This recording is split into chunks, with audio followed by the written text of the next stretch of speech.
Hello बच्चों, कैसे हैं आप। मैं आपकी हिंदी टीचर रेणुबाला चौहान। चलिए आज हम पढ़ते हैं अलंकार के बारे में। तो सबसे पहले अपने ये जानते हैं कि अलंकार क्या होता है।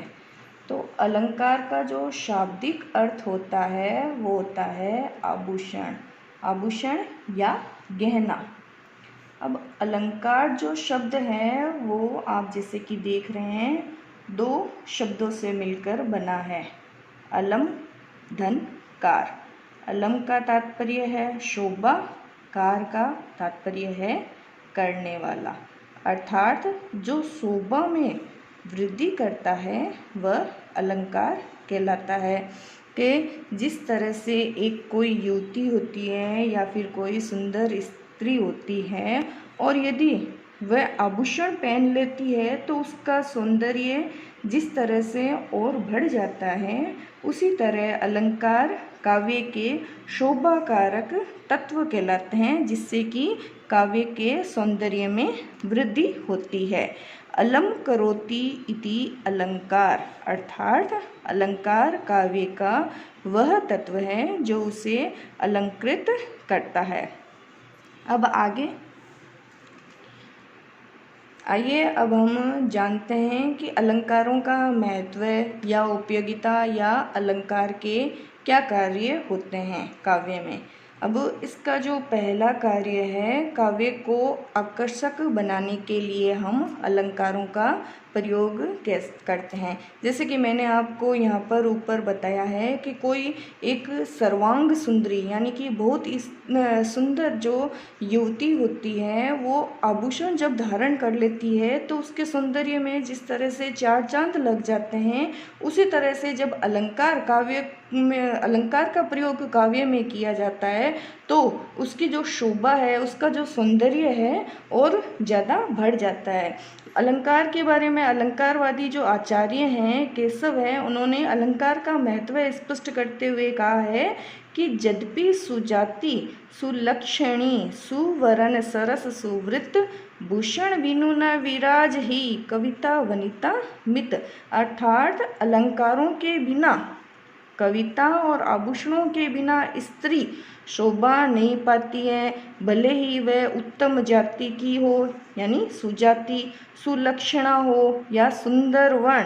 सुंदर वर्ण यानी स्त्री के विषय में रंग और कविता के विषय में शब्द, शब्द वाली सरस, सरस यानी रसपूर्ण रसीली और सुंदर वृत्त, वृत्त का तात्पर्य स्त्री के संबंध में चरित्र या छंद। अगर वो जो स्त्री है वो और कविता चाहे सुजाति सुलक्षणी सुवरन सरस और सुवृत्ति क्यों न हो, अगर उसमें अलंकारों का प्रयोग नहीं किया हुआ है या स्त्री ने अलंकार नहीं पहन रखे हैं तो उसकी शोभा उतनी नहीं बनती जितनी कि अलंकार पहनने से बढ़ती है। चलो आगे बढ़ते हैं अपन। दूसरे नंबर पर है कि काव्य को प्रभावक बनाने के लिए अपने अलंकारों का प्रयोग करते हैं। अलंकार के प्रयोग के बारे में का प्रयोग द्वारा कोई भी उक्ति में जो निहित भाव है पाठक या श्रोता जो है अच्छी तरह ग्रहण कर सकता है। यदि कवि अलंकारों का प्रयोग करता है तो वो जो बात अपनी जो बात कहना चाहते हैं उस बात को जो श्रोता है वो अच्छी तरह से ग्रहण कर सकता है। जैसे अगर कवि कहता है कि आज बहुत गर्मी है, ठीक है, ये उतना प्रभावशाली नहीं लगता है जितना कि वो इस कथन को इस तरह से कहता है कि जो पृथ्वी है तवे के समान जल रही है, सूरज आग बरसा रहा है। तो जिस तरह से इसमें इन्होंने अलंकारों का प्रयोग किया है तो इस उनकी ये जो उक्ति है, उनका ये जो वाक्य है, इसमें चमत्कार आ गया है। तो जब अलंकारों का प्रयोग किया जाता है तो सीधा सा वाक्य होता है वो भी चमत्कृत हो जाता है। तीसरा है भाव के स्पष्टीकरण के लिए।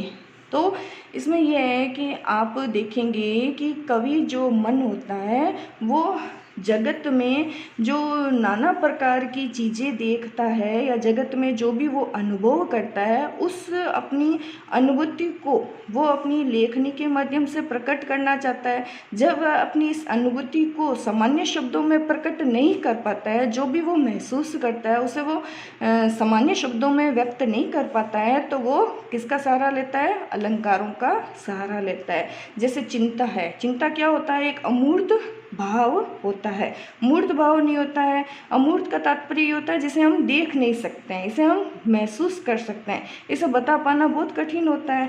पर कभी जब इसकी तुलना एक सर्पणी से करता है तो इसकी जो भयावहता होती है वो हमारे सामने स्पष्ट हो जाती है।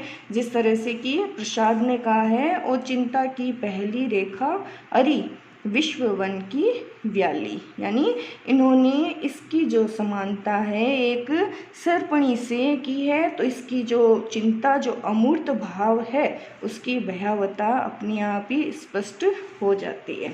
चलिए आगे बढ़ते हैं। अलंकार के भेद। तो अलंकारों को दो भागों में विभक्त किया गया है, शब्दालंकार और अर्थालंकार। शब्द अलंकार जैसे कि इसके नाम से ही स्पष्ट हो रहा है कि इसमें जो अलंकार होता है वो शब्द विशेष पर निर्भर रहता है। उस शब्द के स्थान पर यदि उसका कोई पर्यायवाची शब्द अपने रख देते हैं तो वहाँ पर वो अलंकार नष्ट हो जाता है। और अर्थालंकार जैसे कि इसके नाम से विदित हो रहा है, अर्थ के आधार पर इसमें अलंकार होता है। इसमें यदि उस शब्द जिसके अर्थ में अलंकार निहित है उसके स्थान पर यदि उसका पर्यायवाची शब्द रख दिया जाता है तो अर्थ में परिवर्तन नहीं होता है। अब शब्दालंकार कौन कौन से आते हैं? शब्दालंकार में अनुप्रास, यमक, श्लेष और वक्रोक्ति। और अर्थालंकार में है आपके उपमा, रूपक, उत्प्रेक्षा, अतिशोक्ति, विभावना, भ्रांतिमान, संदेह, असंगति, मानवीकरण। यानी शब्द अलंकार इतने ही हैं, इसके अतिरिक्त जितने भी अलंकार हैं वो सभी अर्थालंकार के अंतर्गत आएंगे। आशा करती हूँ अलंकारों के बारे में, अलंकार के कार्यों के बारे में, अलंकार के जो भेद है उसकी जो मोटी मोटी जानकारी मैंने आपको दी है वो आपको समझ में आ गई होगी। और यदि आपको मेरा वीडियो पसंद आता है तो आप इसे ज़रूर लाइक और सब्सक्राइब करना ना भूलें। धन्यवाद।